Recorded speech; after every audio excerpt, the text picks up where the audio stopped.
네, 2주 전쯤에 큰딸아이와 오랜만에 마주 앉아서 이야기를 나누었습니다. 큰딸아이가 불만이 가득한 표정으로 아빠, 국어 1등급 컷이 올라갔어, 이렇게 이야기하는 겁니다. 국어 1등급 컷이 올라갔다. 설명이 필요하죠. 이게 무슨 말인고 하니 한 명이 자퇴를 한 거예요. 그래서 한 명이 자퇴하면서 1등급이 예를 들어 11등까지였다면 10등까지로 이제 바뀐 거죠. 그러니까 좋은 등급을 받기가 더 힘들어졌다. 원래 등급을 깔아주는 친구들이 있었는데 그 친구들이 자퇴하면서 등급 받기가 힘들어졌다. 뭐 이런 이야기였습니다. 등급 이야기를 아이와 한참 했습니다. 아마 고등학생 자녀를 둔 부모님들, 입시생을 둔 부모님들은 아이들과 함께 등급 이야기 굉장히 많이 할 거예요. 1등급, 2등급, 3등급, 4등급 이런 이야기 많이 할 텐데 무슨 한우 등급도 아니고 우리 아이들이 등급에 굉장히 신경을 쓰죠. 사실은 대학을 졸업하면 더 그런 상황이 심해지지 않습니까? 1류대학, 2류대학, 3류대학, 1류기업, 2류기업. 그러니까 우리 사회가 말입니다. 내 위에 얼마나 더 있을까? 내 밑에는 얼마나 더 있지? 나는 서열이 얼마쯤 될까? 내가 더 올라갈 수 있을까? 얼마나 올라갈 수 있을까? 이런 고민들을 많이 하는 그런 사회이죠. 그래서 삶이 무척 고단하고 피곤합니다. 인류가 되고 싶은데 쉽지 않다는 것이죠.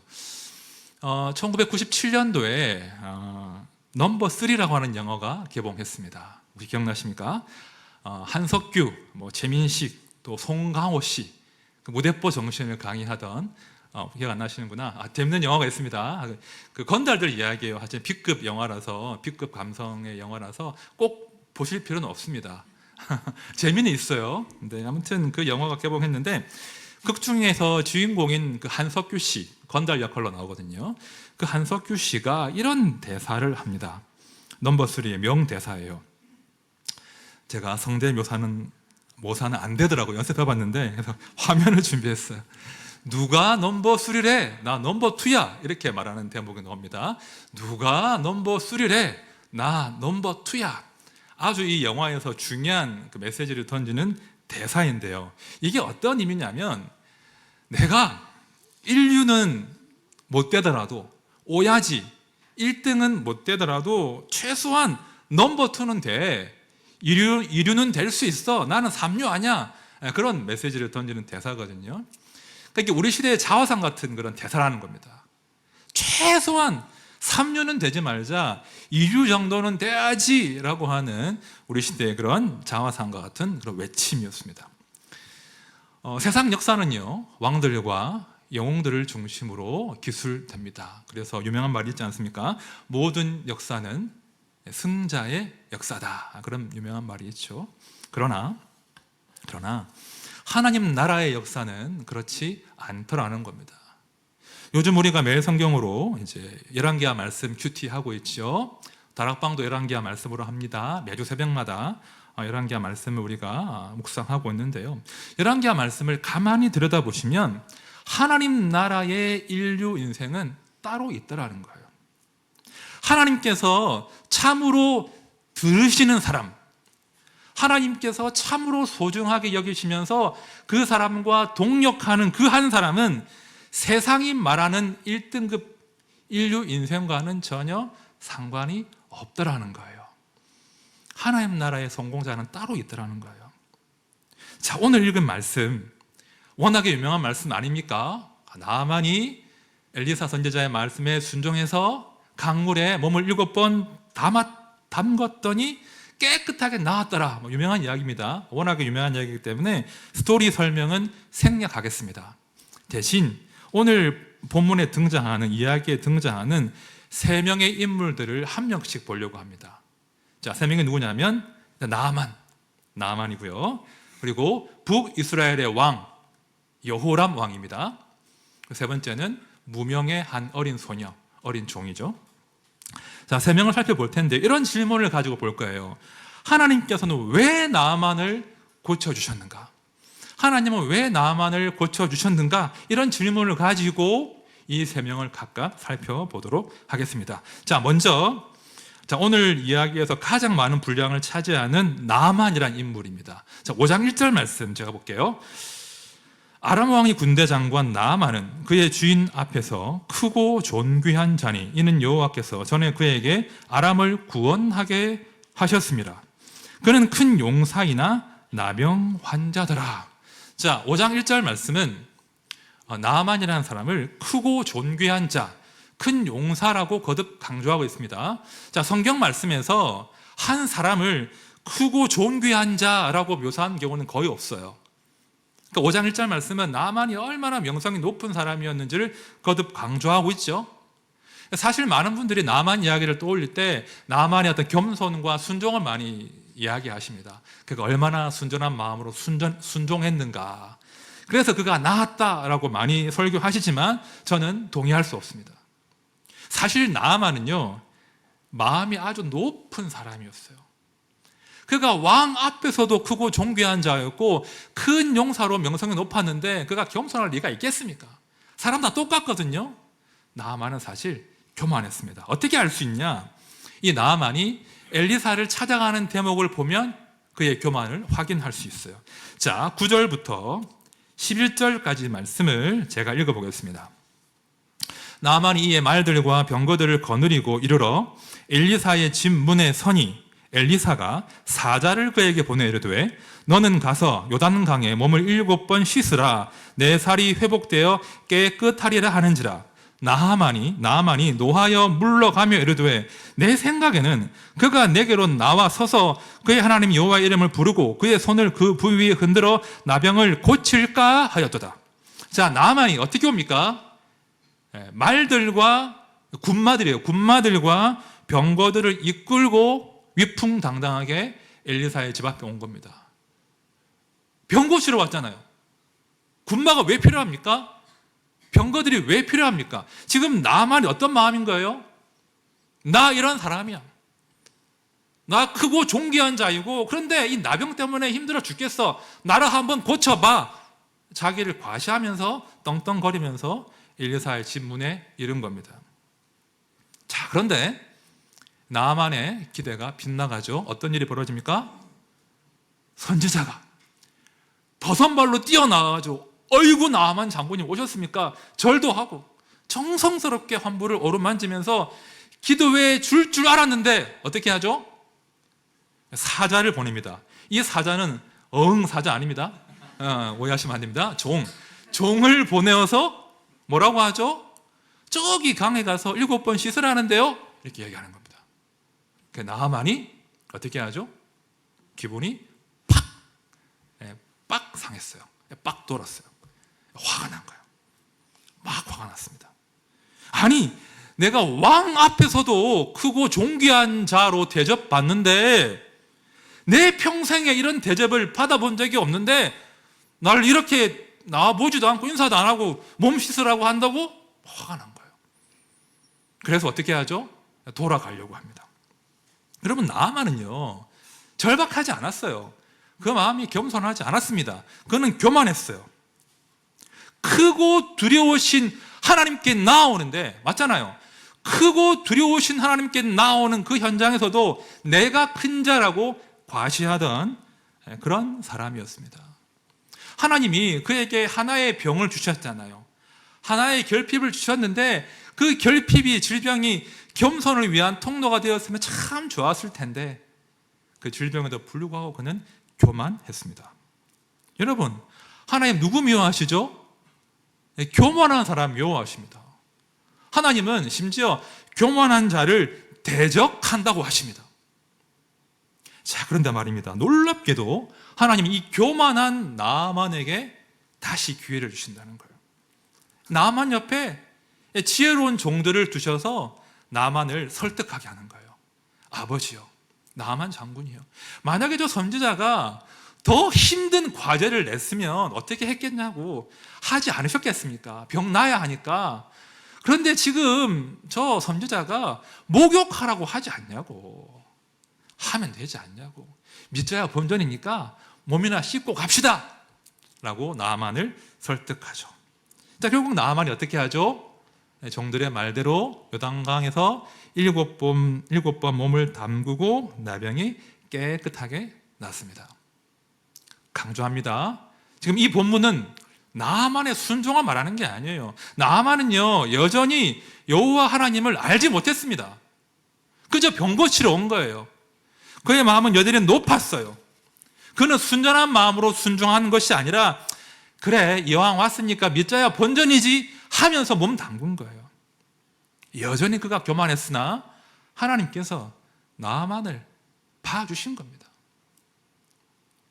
여러분, 제가 나만이란 이 인물을 묵상하다가 우리가 뭐 나만과 뭐가 다르겠나 그런 마음이 들었습니다. 우리도 나만처럼 마음이 높을 때가 많다는 거예요. 우리가 다 성도 아닙니까? 다 크고 두려우신 하나님, 천지를 창조하신 하나님을 믿는 사람들인데 하나님 앞에 살면서도 우리의 마음이 높아질 때가 너무나 많다는 거예요. 제가 지난주에 제가 참 아끼는 후배 목사를 만났습니다. 미국에서 이제 공부하고 이민 목회를 하는 후배인데 우리 정철현 목사님 또 조명호 목사님 같이 다 만났어요. 근데 이제 한 40명 정도 이민 목회를 하는데 이민교회는 중요한 게 뭐죠? 말씀이 중요할까요? 밥이 중요해요. 밥이. 이민교회는 정말 밥이 중요하고 점심을 잘 먹어야 돼요. 그래서 이제 매주마다 성도님들이 자기 장기 있는 음식을 해다가 오시는 겁니다. 근데 한 집사님의 장기는 새우튀김이었습니다. 새우튀김을 잘 하시는 분이 그날도 새우튀김을 해오셨습니다. 근데 이제 새우튀김을 하신 다음에 자, 한 명당 2마리씩 먹는 겁니다 라고 이제 선포를 하신 거죠. 2마리씩 받으시면 됩니다. 그런데 한 집사님이 2마리 받지 않고 3마리 받은 거예요. 이게 큰일 난 거죠. 그냥 뭐 그럴 수도 있겠다 하고 넘어가면 되는데 한 분이 뾰족하게 그걸 본 거예요. 왜 저 집사님은 3마리 받냐고, 다 2마리 먹는데 왜 자기만 3마리 먹냐고. 청년들이 보고 있는데 싸움이 난 거예요. 교회에서 밥 먹다가. 그래 그 3마리 받은 집사님 왈, 내가 교회에서 11조 제일 많이 하지 않냐, 내가 11조 내서 그걸로 교회, 힘든 교회 운영하고 있는데 내가 한 마리 더 먹을 수 있지 않냐, 그러고 싸운 거예요. 얼마나 유치합니까? 그리고 그 집사님이 삐져가지고 3마리 먹고 삐져가지고 몇 달째 11조를 안 내고 있다, 뭐 이런 이런 이야기를 제가 들었습니다. 제가 이야기를 순장반 때도 하고 저자반 때도 했거든요. 이런 꼴이 되면 안 되잖아요. 그죠?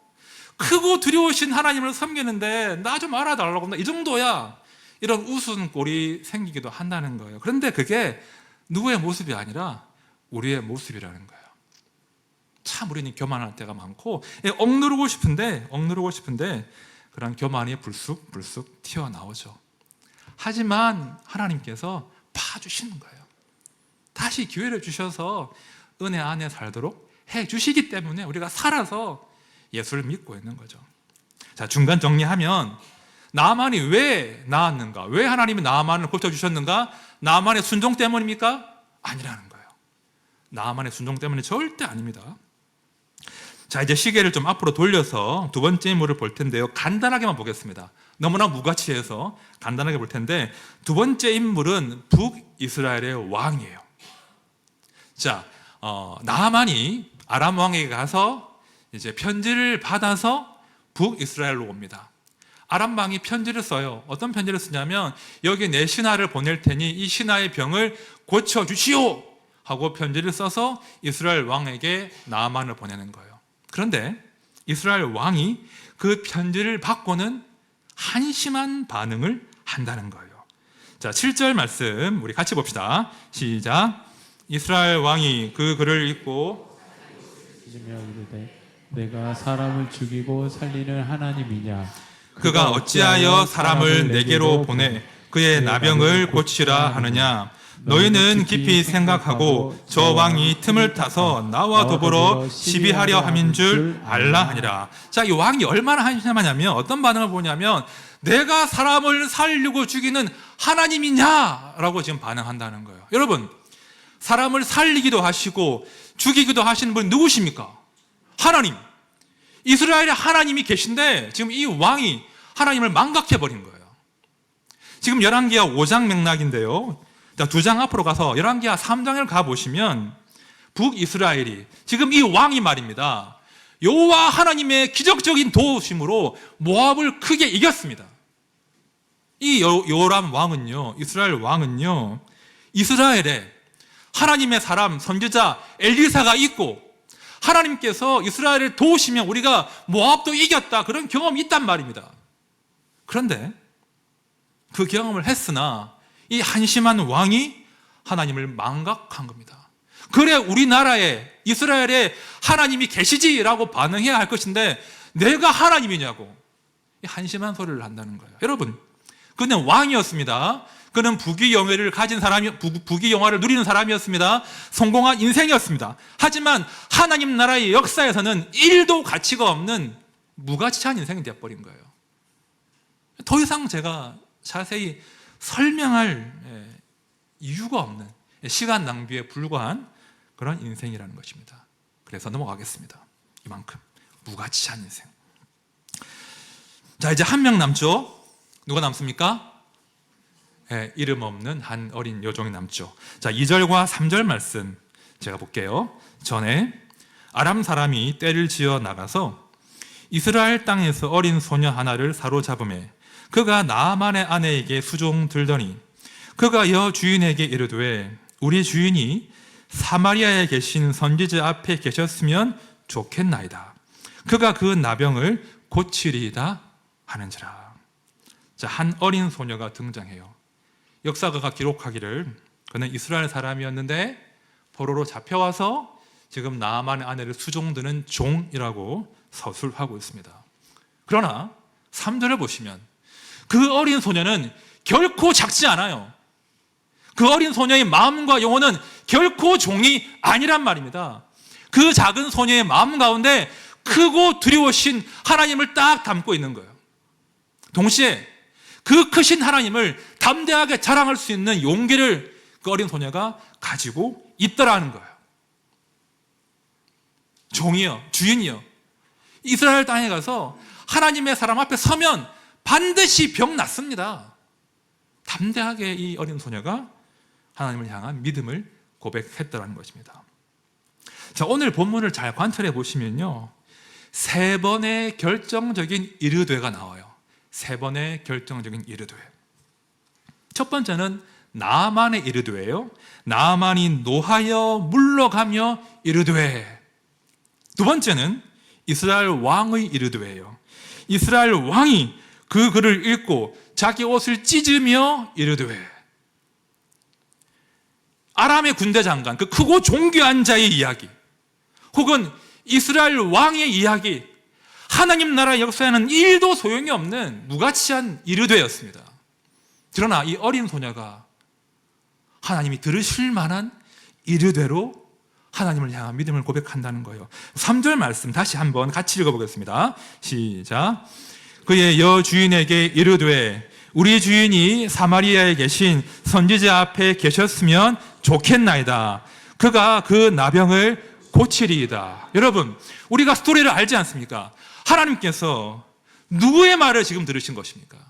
나만 장군의 말이에요? 이스라엘 왕의 말을 들으신 거예요? 누구의 말을 들으셨습니까? 이 어린 소녀의 말을 들으신 겁니다. 하나님은 다 듣고 계셨다는 거예요. 여러분, 만약에 나만이 낫지 않았다면, 엘리사가 그 병을 고치지 못했다면 어떤 일이 벌어졌겠습니까? 그 어린 소녀가 심한 고초를 당하지 않았겠습니까? 너 공연히 엉뚱한 소리 해서 너의 주인이 이렇게 고생하지 않았니? 라고 그 어린 소녀가 큰 고초를 당했을 겁니다. 혹시 고초를 당하지 않는다 할지라도 그 어린 소녀의 마음에 품고 있는 그 신앙 어떻게 되는 겁니까? 그 영혼 어떻게 되는 겁니까? 하나님이 아시거든요. 하나님께서 아시고 그 소녀의 마음, 믿음이, 고백이 틀리지 않았음을 영광스럽게 증명해 주신 거예요. 그 아이의 믿음을 저버리지 않으셨습니다. 그리고 나만을 고치시고 하나님이 영광을 얻으셨습니다. 동시에 그 어린 소녀가 수치를 당하지 않도록 하신 것입니다. 이것이 오늘 열왕기하 5장 말씀의 핵심 메시지예요. 여러분, 하나님 나라의 역사는요, 세상 영웅들, 인류들, 왕들의 이야기가 아닙니다. 하나님의 역사이고요. 그 하나님을 경외하고 그 하나님의 편에 서서 담대하게 하나님께 간구하는 그 성도들이 만들어가는 역사가 하나님 나라의 역사라는 것입니다. 그것이 열왕기하가 보여주는 메시지예요. 우리 하나님은요, 이름 없는 성도들 말입니다. 그 불의한 시대 가운데 그래도 주의 편에 서서 하나님의 사람으로 살겠다고 발버둥치는 그 사람들의 외침과 부르짖음을 들으시는 하나님이십니다. 자, 부르짖다라는 이 단어가요, 히브리어로 부르짖다, 절규하다 이런 단어가 히브리어로 짜아크 이런 단어예요. 자크라는 단어인데 열왕기하 말씀에서 총 5번 이 자크라는 단어가 등장해요. 자, 그런데 제가 보니까요, 이 자크가 열왕기하 2장부터 6장 사이에서 다 나와요. 열왕기하 5번 나오는데 2장과 6장 사이에 다 나와요. 이 2장과 6장이 누가 통치하는 시대인 줄 아십니까? 아합의 아들인 오늘 본문에 등장한 그 무가치한 왕답지 않은 그 여호람이 통치하는 기간이에요. 악한 왕들의 통치 아래에서 백성들이 신음하던 그때예요. 그때 백성들이 하나님을 향하여 짝 했던 그런 시대라는 것입니다. 왕들이 왕구실을 못해요. 백성들이 짝 할 수밖에 없는 그런 형편인 거죠. 제가 두 군데만 한번 볼게요. 열왕기하 4장 1절이에요. 선지자의 제자들의 아내 중에 한 여인이 엘리사에게 부르짖어 이르되, 그래서 짝입니다. 당신의 종 나의 남편이 이미 죽었는데 당신의 종이 여호와를 경외한 줄은 당신이 아시는 바니이다. 이제 빚준 사람이 와서 나의 2 아이를 데려가 그의 종을 삼고자 하나이다 하니. 상황이 정리되십니까? 한 여인이 등장해요. 그 여인의 남편은 엘리사 선지자의 제자였습니다. 그는 특별히 하나님을 경외하는 자로 아마도 엘리사가 아낀 그런 사람이었을 거예요. 이 가정이 하나님을 경외하는 가정이었습니다. 그 불의한 왕이 통치하고 우상 숭배하는 그 시대 가운데 그래도 이 가정이 하나님을 경외하려고 발버둥을 쳤는데 남편이 죽어버렸습니다. 2 아이들은 종으로 팔릴 형편이 된 겁니다. 이런 상황에서 이 여인이 짝 하는 거예요. 우리가 하나님을 경외하지 않았습니까? 그래도 주를 위해 살려고 애쓰지 않았습니까? 왜 이런 말도 안 되는 일이 우리 가정 가운데 생기는 겁니까? 이 여인이 절규하는 겁니다. 짝 한 거예요. 자, 4장 40절도 보십시오. 또 짝 나옵니다. 이에 퍼다가 무리에게 주어 먹게 하였더니 무리가 국을 먹다가 그들이 외쳐 이르되, 또 짝입니다. 하나님의 사람이여 소태 죽음의 독이 있나이다 하고 능히 먹지 못하는지라. 이게 어떤 상황인 거 아니? 엘리사의 제자들이 모여서 엘리사의 강론을 듣다가 배가 고픈 거예요. 근데 당시가 기근이 심했거든요. 먹을 게 없으니까 들에 나가서 어찌어찌 하다가 들호박, 정체를 알 수 없는 식물을 캐와요. 썰어서 국을 끓입니다. 얼마나 배가 고팠겠어요. 근데 맛을 보는데 국 맛이 이상한 거예요. 쓴맛이 나고, 야, 이거 먹을 수 없는 국이구나 판명이 된 거죠. 그때 이 제자들이 짝 하는 거예요. 배고파 죽겠는데 못 먹으면 얼마나 이게 열이 받습니까? 서럽습니까? 내가 주의 말씀 듣기 위해서 모여서 내 생업도 잠시 미루고 이렇게 말씀 앞에 서 있는데 이 국 한 그릇도 먹지 못하는 상황에서 이들이 선지자에게 하나님께 짝 했다는 거예요. 이 당시 왕은 이 백성들의 짝을 듣지 못했습니다. 혹시 들을지라도 그 짝을 듣고 그들을 도와줄 수 있는 능력도 없고 의지도 없던 그런 시대였습니다. 누가 들으신다고요? 하나님께서. 여호와 하나님께서 그들의 절규를 들으십니다. 그래도 하나님 편에 서기를 다짐하고 발버둥치는 그들이 하나님께 절규할 때 그들의 외침을 들으시고 그들의 보호자가 되시고 그들이 먹게 하시고 그들이 살게 하시는 거예요. 이것이 이 악한 왕의 시대에 엘리사가 보여준 엘리사를 통하여 보여준 하나님의 모습인 것이죠. 저는 명절 즈음이 되면 어머니 생각이 많이 납니다. 나이가 들어도 어머니 한 번씩 기대고 싶은 그런 마음이 들죠. 우리 어머님 30대 중반에 먼저 초반이었구나. 남편 먼저 이제 떠나 보내고 정말 빈털터리로 친정이 있는 고향에 내려가서 작은 그 방이 딸린 가게를 얻어서 양장점을 하셨습니다. 두 자식을 먹여 살려야 되니까, 가진 것이 없으니까 밤잠을 주무시지 않고 밤새 미싱을 돌리면서 힘겹게 생을 이어가셨습니다. 여자 혼자 둘 키우면 참 이상한 일이 많이 생기더라고요. 어린 제가 봐도 이상한 일이 많이 생겨요. 그러면 어머니께서 억울하시고 불안하고 두려우시니까 한 번씩 늦은 밤에 누구도 듣지 않는 그 골방에서 울면서 하나님께 기도하십니다. 우리 어머니의 기도는 화려하지도 않았고 되게 단순했습니다. 이거였습니다. 하나님 아버지, 하나님, 저 어린 새끼들 아비 없는데 하나님께서 우리 아들의 아비가 되어 주십시오. 그거 하나였어요. 하나님께서 우리 아들의 딸의 아비가 되어 주십시오. 보호자가 되어 주십시오. 그런 기도를 우리 어머니께서 그 골방에서 울면서 하셨습니다. 제가 어머니를 먼저 보내고 자라면서 과연 하나님께서 우리 어머니의 그 기도를 들으셨을까, 그런 생각을 종종 했습니다. 안 들어주신 것 같은 거예요. 우리 어머니의 수고와 땀과 기도가 그냥 다 사라져버린 것 같고 헛수고인 것 같은 그런 생각이 들었습니다. 왜냐하면 삶이 쉽지 않았거든요. 왜 나는 지금 여기서 이렇게 외롭게 홀로 힘겨운 인생을 살아내야 하는가? 우리 하나님, 우리 어머니 기도를 들으셨을까? 그런 생각을 제가 사춘기 때 또 청년 때 많이 했습니다. 그런데 제가 자라면서 이제 알게 되었죠. 우리 하나님께서는 우리 어머니의 그 절규와 자크를 다 듣고 계셨습니다. 하나님은 실로 저의 아비가 되어 주셨고 보호자가 되어 주셨습니다. 저는요, 제 인생이 정말 우리 어머니의 기도의 열매라고 굳게 확신해요. 저는요, 제 인생을 함부로 살 수가 없어요. 제가 지금 목회를 하고 살고 있지만 얼마나 이상한 목사가 많아요. 저는 그런 목사가 될 수 없습니다. 어머니의 기도를 제가 알기 때문에 저는 함부로 제 인생을 살 수 없습니다. 물론 저는 잘나지 못했어요. 여전히 교만하고 여전히 하나님을 망각하기 쉬운 그런 인생이지만 하나님께서 우리 어머니의 기도가 결코 틀리지 않았다는 것을 제 10년 가운데, 제 삶 가운데 증명하심을 저는 지금도 느끼고 있습니다. 어머니의 그 덕분에 제가 하나님의 긍휼을 얻는 삶을 사는 것이죠.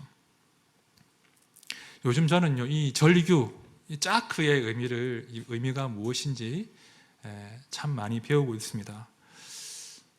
우리가 할 수 있는 것이 짜크밖에 없는 그런 순간이 오지 않습니까? 제가 우리 아픈 아이를 위해서 뭘 할 수 있겠습니까? 별로 할 수 있는 게 없어요. 짜크 할 수밖에 없습니다. 그리고 제 목회 그 무거운 사명, 제가 할 수 있을 줄 알았는데 역시 늘 한계에 봉착해요. 저는 짜크 할 수밖에 없습니다. 우리 성도님들의 삶을 이렇게 들어보면 너무 기고하신 분이 많아요. 진짜 우리 교회는 많아요. 원래 그랬는지 모르겠는데 참 기구한 스토리를 지니신 분들이 참 많이 계셔요.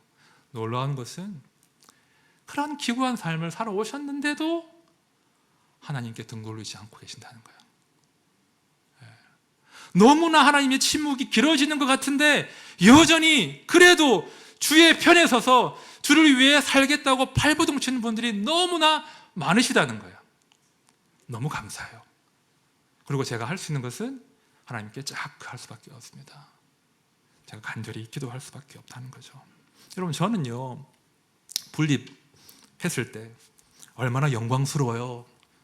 1만 성도 파송운동 막 온 교계가 주목하고, 그리고 막 수백 명 지원했는데 다 떨어지고 29명 중에 제가 선발된 거잖아요. 대단한 거잖아요. 처음엔 제가 이제 됐다, 내가 이제 성공한 목회자가 되겠구나, 내 이름이 널리 퍼지겠구나, 신난다, 그런 마음도 조금 있었어요. 사람은 그렇잖아요. 정 목사님 비웃는데 지금 그럴 수 있잖아요. 그런데 하나님께서 저를 아시고 철저하게 저를 깨시더라고요. 철저하게 저를 깨십니다. 하나님께서 저를 철저하게 깨시고 제 마음에 두신 소원은 인류 목사, 큰 예배당을 소유한 목사, 성공한 목사가 아니라 이런 마음의 소원을 주셨어요. 뭐냐면 하나님께서 들으시는 그 한 사람 되는 거. 이해되십니까? 하나님께서 들으시는 기도를 올리는 그 한 사람 되는 거. 그러면 내 인생이 충분히 가치가 있고 먼저 가신 아버지에게, 어머니에게 부끄럽지 않은 목사가 되겠다. 그런 마음에 확신을 들었습니다. 하나님이 들으시는 그 한 사람이 되고 내 마음의 이 믿음을, 그죠? 누군가에게 용기 있게 전할 수 있는 그런 삶을 살아낼 수 있다면, 그런 한 사람 된다면 그 사람은 하나님 보시기에 충분히 가치 있고 성공한 인생이라는 거예요. 우리 모두가 그런 성도가 되면 좋겠습니다. 그죠? 성공 말고, 인류 말고 하나님이 들으시는 한 사람 되자. 그것이 우리의 기도의 소원이 되어야 되겠죠. 이제 말씀을 정리하면서 시편 한 구절 읽어볼게요. 시편 88편 말씀이에요. 여호와 내 구원의 하나님이여, 내가 주야로 주 앞에서 부르짖었사오니. 큽니다. 나의 기도가 주 앞에 이르게 하시며 나의 부르짖음에 주의 귀를 기울여 주소서. 우리가 믿음으로 이 고백을 할 수 있다면 얼마나 좋겠습니까? 여러분, 삶이 힘드시죠? 좀 더 올라가고 싶은데 뜻대로 되지 않으시죠? 좀 더 많이 가지고 싶은데 쉽지 않으시죠? 여러분, 괜찮습니다. 너무 높아지려고 애쓰지 마십시오. 너무 성공하려고 스스로를 몰아세우지 마십시오. 성공해야 된다고 우리 아이들 몰아세우지 마십시오. 그거 하나님 보시기에 무가치한 거예요. 정말 가치 있는 것은 우리가 내 품에 주신 그 선물들, 우리 자녀들이 하나님께서 들으시는 인생 되는 거예요. 그럼 됩니다. 하나님께 전심으로 간구할 수 있는 인생, 내 마음에 품고 있는 그 믿음을 담대하게 전할 수 있는 그 인생이면 그러면 충분한 겁니다. 그런 사람들을 통해서, 그런 낮은 인생들을 통해서 하나님이 사람 살리신단 말입니다. 그런 낮은 인생 가운데 하나님의 영광이 찬란하게 드러난다는 것입니다. 우리 모두가 힘겹지만 다시 이 악물고, 하나님, 제가 하나님이 들으시는 한 사람으로 살겠습니다. 이 낮은 저를 통해서 사람을 살려주시고 하나님만이 영광 거두십시오. 이 믿음의 길에 동참하는 모두가 되시기를 진심으로 축원드립니다. 우리 찬양합시다. 하나님은 우리의 피난처가 되시고 라는 찬양이 있습니다. 가사에 보면 너희는 가만히 있어 라는 가사가 있습니다. 우리 시대 사람들은 가만히 있으면 가만히로 알아요. 맞죠? 가만히 있으면 가만히로 합니다. 그러나 우리가 믿음으로 하나님 앞에서 가만히 있는 것은 가만히가 아니라 우리 능력이 된단 말입니다. 그렇죠? 하나님께서 우리의 기도를 들으십니다. 하나님께서 성도를 통하여 당신의 역사를 세워가십니다. 하나님, 제가 오직 하나님 말을 나의 피난처로 삼고 담대하게 이 믿음의 길을 걷겠습니다. 우리 함께 찬양합시다.